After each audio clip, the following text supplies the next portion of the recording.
Hello. Hi, everybody. Thanks for coming back. Are you ready for chapter 2? Have you been thinking about what might happen in Sign of the Beaver? Oh, maybe so. I wanted to show you on this map where we were talking about. So here's the United States. Now, this is Massachusetts right here where you see Boston is. I don't know. Sorry, that's really small. But if you have access to a United States map, you might want to look this up. But they're about in Massachusetts right here. They're coming all the way up to Maine, which is the tippy top up there. Doesn't look like very far to us, but believe me, it's far. Well, I mean, it's far when you're going on foot or the way they had to go with boats and all that kind of stuff. It's not a one-day trip for sure. It takes quite a while. But anyway, so just so you know about where that is. I want to get to, this is what I want. Okay, our vocab words. So we have the word proprietor, which is like an owner of land or a shop or something. The proprietor is the owner. Mournful means sorrowful, kind of sad. And then deacon, a deacon is a member of a church, somebody you should respect. You know, we have our deacons here at Our Lady of Lourdes, but it's somebody that you're supposed to respect, usually in the church world, okay? All right, chapter 2, you ready? Are you comfy? You got your little shoesies off and you're just all cuddled up? All right, chapter 2. By the next morning, the tight place in his stomach was gone. So remember, Matt was feeling uneasy, of course, as you can imagine, but the tight stomach's kind of gone away. By the morning after that, Matt decided that it was mighty pleasant living alone. So he's kind of liking it. He's kind of like, I like this being alone stuff. This isn't so bad. He enjoyed waking to a day, he enjoyed waking to a day stretched before him to fill as he pleased. No one was telling him what to do or how to do it. That was up to him. Times were different back then. I mean, you know, I would be thinking, you crazy 12-year-old kid, but times were a little bit different then. He could set himself the necessary chores without having to listen to any advice about how they should be done. How could he have thought that time would move slowly? As the days passed and he cut one notch after another on his stick, Matt discovered that there was never time enough for all that must be done between sunrise and sunset. Although the cabin was finished, his father had left him the endless task of chinking the spaces between the logs with clay from the creek bank, like filling in the little spaces with clay, okay? At the edge of the clearing, there were trees to fell, to knock down, to let in more sun on the growing corn, and underbrush that kept creeping closer over the cleared ground. All this provided plenty of wood to be chopped and stacked in the woodpile against the cabin wall. So he's got lots to do, lots of chores. To cook a meal for himself once or twice a day, he had to keep a fire going. Twice in the first few days he had waked and found the ashes cold. Back home in Quincy, if his mother's fire burned out, she had sent him or Sarah, that's his little sister, with her shovel to borrow a live coal from a neighbor. There was no neighbor here. He had to gather twigs and make a wad of shredded cedar bark, then strike his flint and blow on the tiny spark until it burst into flame. A man could get mighty hungry before he had coaxed the spark into a cooking fire. That's why it was really important to keep that fire going, because it wasn't an easy thing to get it started again.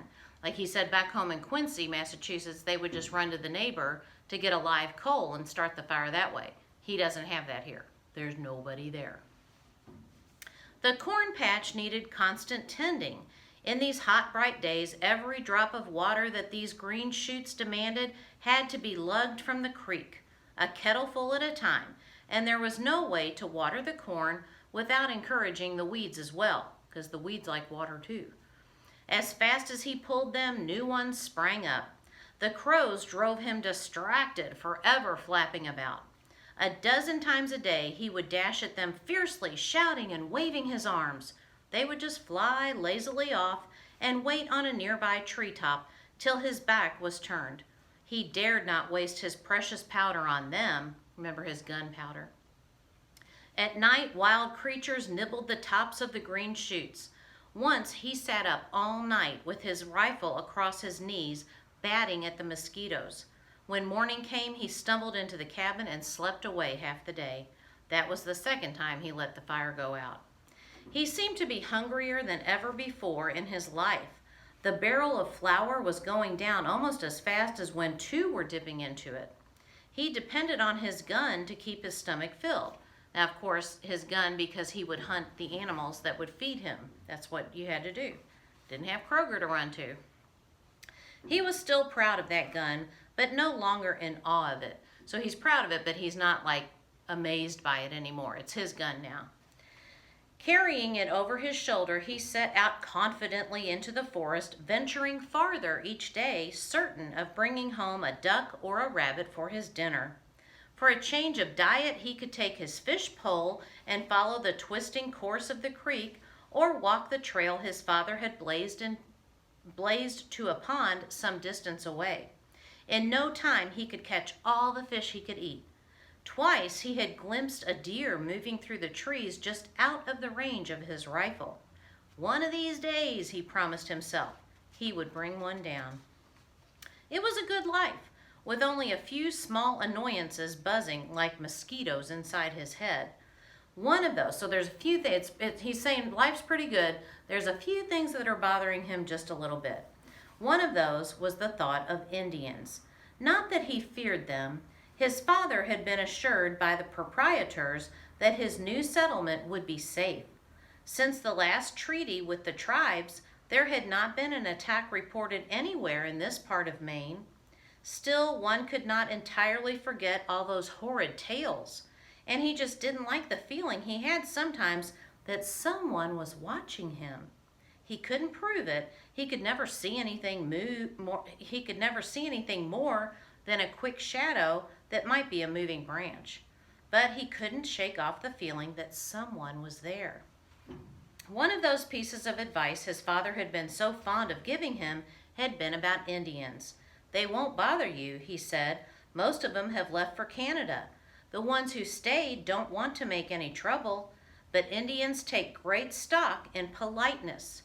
Should you meet one, speak to him just the same as to the minister back home. So the relationship between Indians and the people that moved into the country was a little bit tense because we, the people that are here now, moved into what Indians had already possessed as their territory. So there's a misunderstanding about how land could be gotten. Indians aren't sure of the white men aren't sure of the Indians. This story is going to talk to us about that, though, okay? So just bear with me. They'll talk about Indians and how Matt's a little bit concerned with them, but just hang in there and we'll kind of smooth out these rough patches, okay? Matt had seen his father follow his own advice.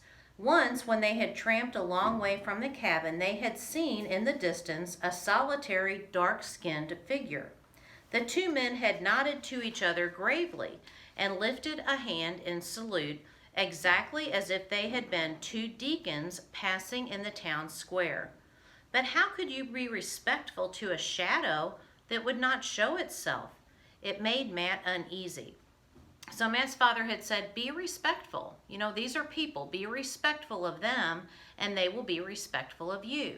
And Matt's saying he would be, but he feels like somebody's there, but he hasn't even seen them. So how can he show his respect if he hasn't even seen anybody? He had grown used to the stillness. In fact, he knew now that the forest is rarely quiet. As he tramped through it, he was accompanied by the chirruping of birds, the chatter of squirrels, and the whine and twang of thousands of bothersome insects. In the night, he could recognize now the strange sounds that used to startle him. The grunt of a porcupine rummaging in the garden, the boom of the great horned owl, the scream of some small creature pounced upon in the forest, or the long quavering cry of the loon from the distant pond. A loon's a type of bird. The first time he had heard the loon call, he had thought it was a wolf. Now he liked to hear it. Mournful as it was, kind of sad, it was the cry of another living creature. So even though that sound was kind of somber, kind of sad, it was still a sound, and hearing sounds was kind of important because there wasn't much sound out there. Matt would worm his shoulder into a comfortable spot in his hemlock boughs that made his mattress, pull the blanket over his head to shut out the mosquitoes, and fall asleep well satisfied with his world. He would have liked, however, to have someone to talk to occasionally. He hadn't reckoned on missing that. For much of the day he was content to be alone, tramping through the woods or sitting on the bank of the creek dangling his fish line. He was like his father in that.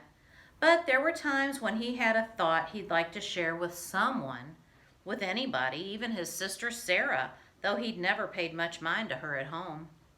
So he was not so quick-witted as he should have been when unexpectedly someone arrived. Dun, dun, dun. Someone arrived. I wonder who. So he's getting comfortable out here in the wilderness by himself.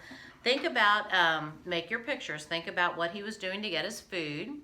How was he spending his days? They told us all of that, and I want you to think about all of that as you're pondering back over chapters 1 and 2. Every time we finish a chapter, I want you to kind of recap. You probably even should look back at your little chapter summaries. Go back to chapter 1 and just play them back in your head. And that's a good skill to have, boys and girls, anytime you're reading a chapter book, especially if it's one that's a little bit challenging or if you're having trouble keeping the information straight. Doing a little summary after each chapter is an excellent way to just keep that information fresh. And that way, like if you're going to take an AR test on it and you're trying to think back to the way beginning of the book, you've got your chapter summaries and you can look back over those just to refresh your memory, okay, which is helpful. Do you remember what your task is today? To write a chapter summary. So this one, notice I didn't write the title of the book at the top. I just put chapter 2. You'll want to put your name though, just in case they get lost. And please put chapter 2. If you don't do that and they get out of order, that's going to be a pain in the tush to put them back in order. So my summary I wrote at the bottom just to capture the main idea. I said at first Matt feels uncomfortable being left alone, but as the days go by, he becomes more comfortable. You can write exactly that on yours if you want to. That's fine. But if you have something else you want to say, that's okay too. You just want it to be a sentence or two telling about the main gist of the chapter. Then you're going to do your picture. Remember, sketched nicely in pencil. I will be collecting them eventually. Okay, I'm not exactly sure when, but be ready. Don't fall behind on it. Just go on and sit down and do it now while it's straight in your mind. This is reading class, okay? So go ahead and use your time. That's what we would be doing if we were here. All right? So little things can be done in marker, big things in crayon or colored pencil. Okay? Are you liking the book? It's kind of neat if you think about it. If you can put yourself in Matt's position, it's kind of interesting. You wonder who the unexpected visitor is. Well, we'll find out next time we get together. All right, until next time, be good. Be good for mom and dad or caregiver, whoever it is. I'll see you guys soon. Bye.